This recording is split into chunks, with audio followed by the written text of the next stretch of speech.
સુરત બન્યું ડ્રગ્સનું એપીસેન્ટર। 10 લાખના MD drugs સાથે 2 શખ્સો ઝડપાયા। સુરત અઠવા લાઇન્સ પોલીસને મોટી સફળતા મળી। પોલીસે એમડી ડ્રગ્સ સાથે 2 આરોપીઓને ઝડપી પાડ્યા છે।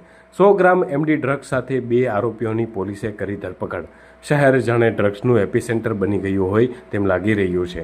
સમયાંતરે ડ્રગ્સ મળી આવ્યું હોવાના સમાચારો સામે આવતા રહ્યા છે, ત્યારે પોલીસે વધુ એક વખત એમડી ડ્રગ્સ સાથે 2 આરોપીઓને ઝડપી પાડ્યા છે। 100 ગ્રામ એમડી ડ્રગ્સ સાથે 2 આરોપીઓની ધરપકડ કરી છે। આ બંને શખ્સોને પાંડેસરામાં રહેતા એક વ્યક્તિને ડ્રગ્સ સપ્લાય કરવાનું હતું। આ 100 ગ્રામ એમડી ડ્રગ્સની આંતરરાષ્ટ્રીય કિંમત ₹10 લાખ આસપાસ થાય છે।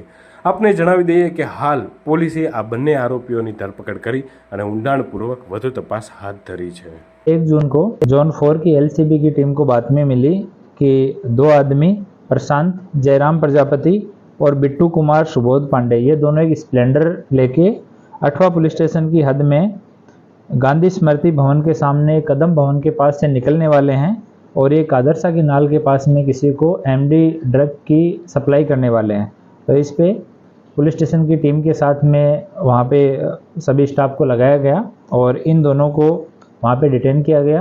इनकी जड़ती तपास में इनसे 100 ग्राम एमडी जो है वो बरामद हुआ, जिसकी पुष्टि एफएसएल ने वहीं पे ही टेस्ट करके की कि ये एमडी है।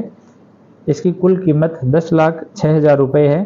तो दोनों ये बिट्टू कुमार सुबोध पांडे ये वडोद गांव पांडेसरा में रहता है और मूल रूप से औरंगाबाद बिहार का है, और दूसरा आरोपी प्रशांत जयराम प्रजापति ये गणेश नगर पांडेसरा में रहता है और मूल रूप से ये वांदा यूपी का है।